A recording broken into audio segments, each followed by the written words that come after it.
Beef তেহারি করার জন্য beef নিয়ে নিয়েছি, কোরবানির মাংস এইভাবে কেটে নিয়েছি, একদম ছোট ছোট তেহারির মাংস যেভাবে কাটা হয় ঠিক ওইভাবে।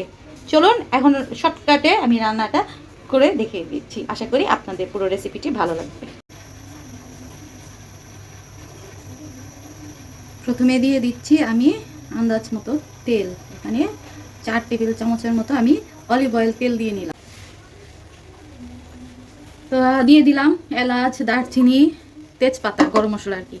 এখন এর মধ্যে দিয়ে দিচ্ছি হচ্ছে পেঁয়াজ কুচি। এই যে পেঁয়াজ কুচি দিয়ে দিচ্ছি আমি পরিমাণ মতো পেঁয়াজ কুচি। আমি মশলাগুলো যা দিচ্ছি পেঁয়াজ সব একবারে দিয়ে দিচ্ছি, পরে আর পেঁয়াজ কাঁচামরিচ এমন কোনো কিছু অ্যাড করব না। তো দিয়ে দিচ্ছি। এখন চুলোর আঁচটা বাড়িয়ে দিলাম। এখন দিব হচ্ছে লবণ। লবণটা এই মুহূর্তে আমি কমিয়ে দিচ্ছি, পরে আমি লবণটা টেস্ট করে দেখব, কম বেশি দিয়ে দিব, কম হলে দিয়ে দিব। আর এই মুহূর্তে দিয়ে দিচ্ছি কাঁচামরিচ। কাঁচামরিচ আমি খালি করে নিলাম না, এভাবেই দিয়ে দিলাম। আপনারা যদি বেশি ঝাল খান তবে কাঁচামরিচ খালি করে নিতে পারেন। দিয়ে এখন একটু নাড়াচাড়া করে নিচ্ছি।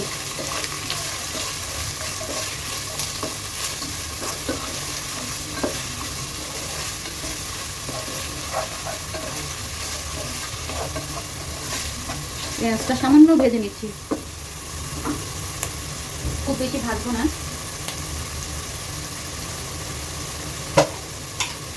এখন মেন ইনগ্রেডিয়েন্টস আদা রসুন আমি দিয়ে দিব। যেহেতু বলেছি আমি আদা রসুন সব কিছুই একবারই দিয়ে দেবো, সো আমি আন্দাজ মতো দিয়ে নিচ্ছি। এখানে আমি 2 টেবিল চামচ আদা দিলাম,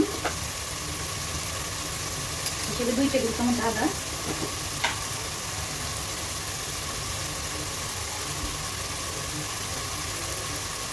রসুন দিয়ে দিলাম 2 টেবিল চামচ। এখানে 2 টেবিল চামচ রসুন ছিল, তো আমি পুরোটাই দিয়ে দিলাম। আপনারা যদি আদা রসুন বেশি খান তবে দিয়ে নিতে পারেন, যেহেতু আমার 1 কেজির মতো মাংস, যেহেতু আমি ওই হিসেবেই দিচ্ছি।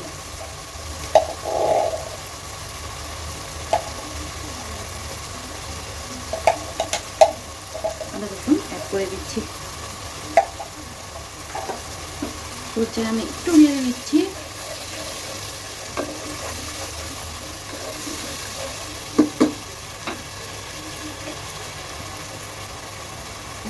এর মধ্যে অ্যাড করবো জিরা এবং ধনিয়ার গুঁড়ো।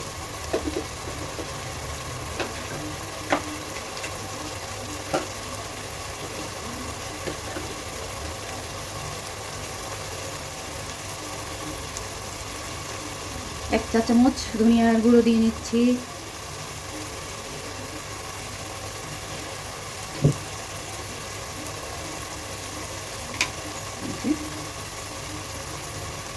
এক চা চামচ জিরার গুঁড়ো। এটা আমার এই জিরার গুঁড়োটা আমার মানে গুঁড়ো করা, মেশিনে গুঁড়ো করা। সাথে দিয়ে নিচ্ছি একদম সামান্য গরম মশলার গুঁড়ো, একদম সামান্য দিয়ে ভালো করে নাড়াচাড়া করে নিচ্ছি।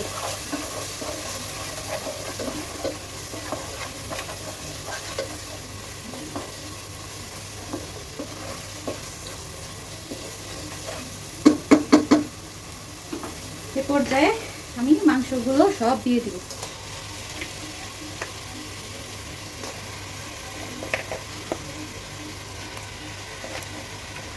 একদম পানি ঝরিয়ে ঝরিয়ে কিন্তু আমি মাংসগুলো দিচ্ছি। মাংস কিন্তু 1 কেজির উপরে আছে, 1.5 কেজির মতো আছে এখানে। একদম হাড় ছাড়া সলিড মাংস এখানে আমি দিয়েছি।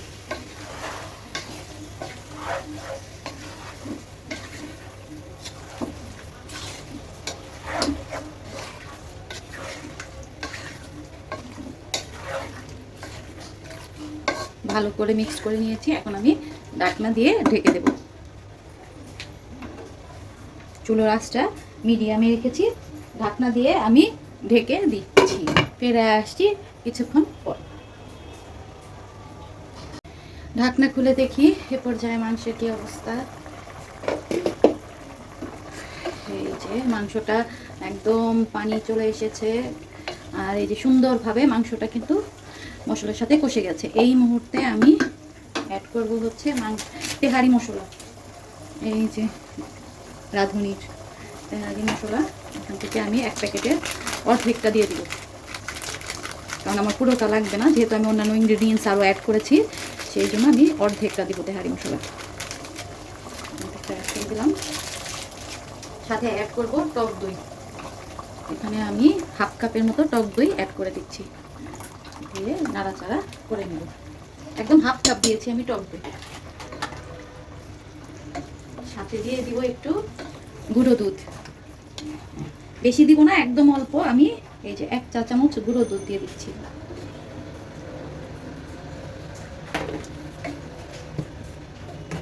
দিয়ে ভালো করে নাড়াচাড়া করে এবার আমি চুলোর আঁচটা মিডিয়াম থেকে একটু বাড়িয়ে দিয়ে ঢাকনা দিয়ে ঢেকে দিচ্ছি।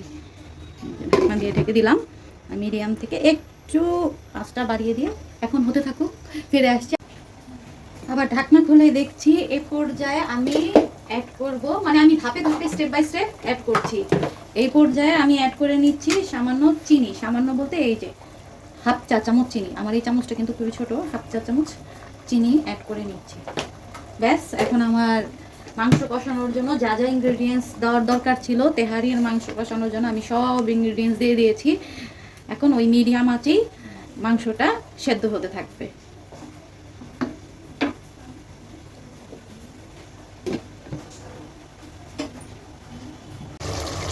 মাংসটা সুন্দর মতো কষানো হয়ে গেছে, আর আপনারা খেয়াল করলে দেখতে পারবেন, বুঝতে পারবেন যে আমি কিন্তু এক্সট্রা কোনো পানি অ্যাড করিনি। এই যে সুন্দর করে কষানো হয়ে গেছে মাংসটা। এ পর্যায়ে আমি 3 পট চাল দিয়েছি, পোলাওর চাল দিয়েছি 3 পট। 1 কেজি মানে 4 পট 1 কেজি হয়তো, এখানে আমি 3 পট দিয়ে নিয়েছি। এখন এই মাংসের সাথে চালগুলো খুব ভালো করে ভাজা ভাজা করে, পোলাওর চালটা খুব সুন্দর করে ভালো করে মাংসের সাথে মিক্স করে ভাজা ভাজা করে নিচ্ছি। আমি এই পর্যায়ে পানি অ্যাড করে দিয়েছি। পানির মেজারমেন্টটা আপনাদের বলে দিচ্ছি। পোলাওর চাল যদি নতুন হয় তাহলে সেক্ষেত্রে পানির পরিমাণ অনেকটাই কম হবে, আর পোলাওর চাল যদি পুরনো হয় সেক্ষেত্রে পানির পরিমাণ যেমন চাল দিবেন তার ডাবল পানি যাবে। হ্যাঁ, আর আমার ক্ষেত্রে হয়েছে পোলাওর চালটা একদম নতুন, সো আমি এখানে 3 পট চাল দিয়েছি। পানি দেওয়ার কথা হচ্ছে আমার 6 পট, তো আমি আর 6 পট পানি দেইনি, আমি দিয়েছি এখানে 5 পট, মানে 1 পট কম দিয়েছি, না হলে পোলাওটা মানে তেহারিটা ঝরঝরা হবে না। এখন এই মুহূর্তে আমি পানি দিয়েছি, নাড়াচাড়া করলাম। তো আমি চুলোর আঁচটা এখন বাড়িয়ে দিব, বাড়িয়ে দিয়ে ঢাকনা দিয়ে ঢেকে দিচ্ছি। এই হচ্ছে তেহারির বর্তমান অবস্থা। এখন চুলোর আঁচটা আমি একদম লোতে করে দম দিয়ে দিব, মানে একদম লোতে রাখবো। আর আমি কিন্তু একটু ঘি অ্যাড করে নিয়েছি, লবণ টবণ সব ঠিক আছে। আপনারা ঘি পছন্দ করলে দিতে পারেন, আর না পছন্দ করলে যদি কেউ ইচ্ছে না করে তাহলে স্কিপ করে যেতে পারেন। ঘিটা আমার খুব পছন্দ। তাহারি আমার কমপ্লিট। এ পর্যায়ে আমি ঢাকনা দিয়ে ঢেকে চুলোর মধ্যে রেখে দেব কিছুক্ষণ। তাহারি কিন্তু হয়ে গেছে, একদম ঝরঝরা, খুব সুন্দর ফিরে তেহারি। তো ফ্রেন্ডস, এই যে খুব সুন্দর ঝরঝরে তেহারি আমি তৈরি করে ফেললাম। আশা করি তেহারির এই রেসিপিটি আপনাদের ভালো লেগেছে। আর তেহারির এই রেসিপিটি যদি ভালো লেগে থাকে তাহলে আমার এই চ্যানেলটি রেসিপি বাই লিটা, এই চ্যানেলটিতে subscribe, like, share, comment, bell বাটনে ক্লিক করে আমার সাথেই থাকবেন। আজকের জন্য রেসিপি বাই লিটা থেকে আমি লিটা সবাইকে টাটা, বাই বাই। দেখা হবে নতুন আরেকটি ব্র্যান্ড নিউ রেসিপিতে।